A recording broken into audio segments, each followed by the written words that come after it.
Well, we've finally hit it. The most recent update to EA Sports NHL 26 is a triple Montreal Canadiens line. If you don't know what that means, I'll show you quickly. Don't mind the team. A combination boost of our good friends, the triple Canadiens. Montreal Canadiens. I am a Canadiens fan. We got the Montreal Next Gen America link from last week. We also have the triple Canadiens for the +5 overall boost. And that's what we have here today. We've got Caufield, Demidov, and Slafkovsky. I'm just going to take a little rundown of what they do and how they do stuff for me in game. Cole Caufield, standing at 5'8", 175, is mainly the guy that's going to move the puck along the wall, i.e. the boards, maybe the blue line from time to time. He's going to be the F3 that kind of moves the puck around to Demidov down in the corners. Demidov's going to use his ankle breaker and tape to tape to A, with ankle breaker, get away from his opponent, the checker that's coming to hit him, usually the defenseman, and uses tape to tape to fire a pass across the crease or east to west, either to Juraj Slafkovsky for a cross crease or to Cole Caufield east to west.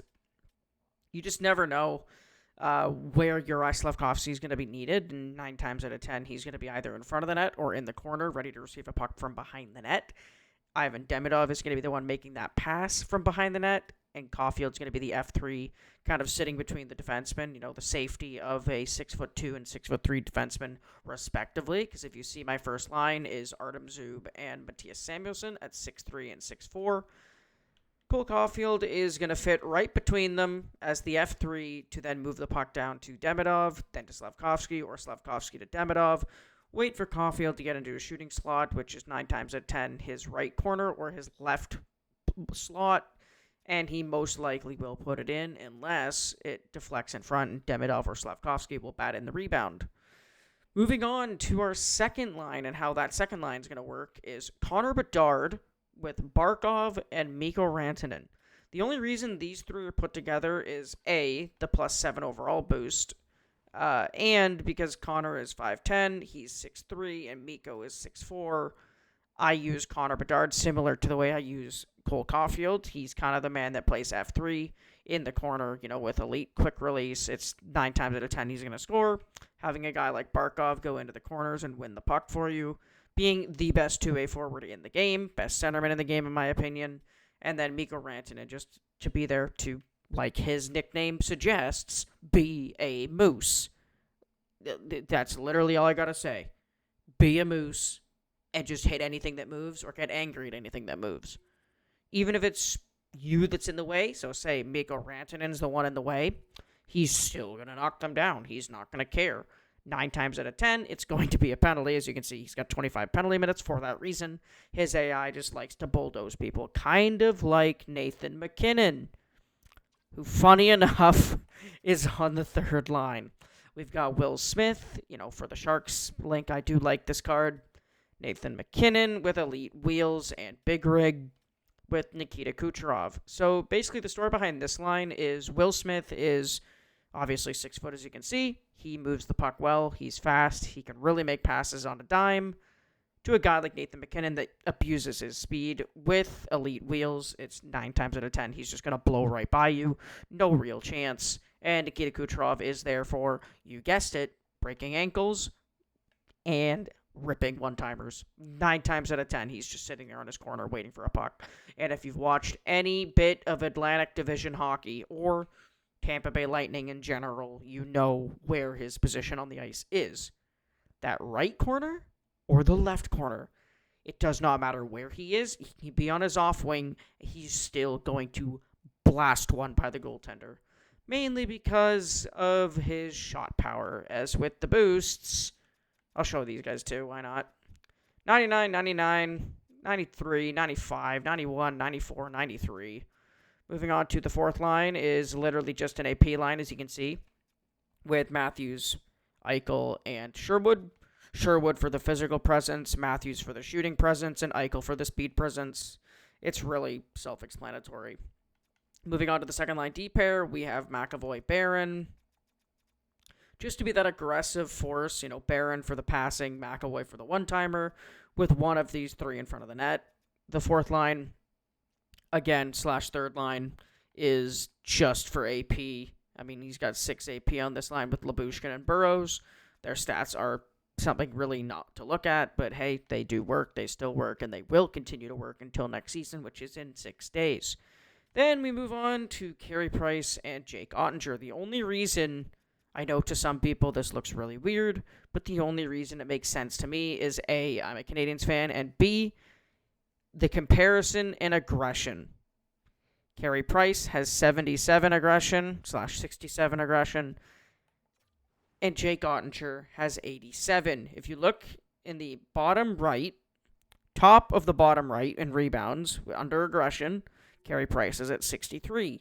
Comparing that to Jake Ottinger is 87. The reason why I like a goaltender with low aggression is they play more defensively. They're more defensively sound. They look to cover the puck more than push it into a corner or, aggressive towards the forward coming towards them, otherwise known as aggroing the forward. 9 times out of 10, a goaltender that has low aggression is going to be making the save more than the one with the higher aggression. Because higher aggression, for anybody who doesn't know with goaltending in general, it doesn't really matter outside of Hockey Ultimate Team, but in Hockey Ultimate Team, it does matter. And aggression with a high rate is Ottinger, for example. He's 6'6", 225. So what is he going to do? He's going to aggro the forward coming towards him, whether it's a breakaway, a 2-on-1, odd man rush in general. He is going to look to not only get the puck, but move the puck instantly into corners. He's constantly scanning side to side. Kind of think of it as if you're looking to your right and left.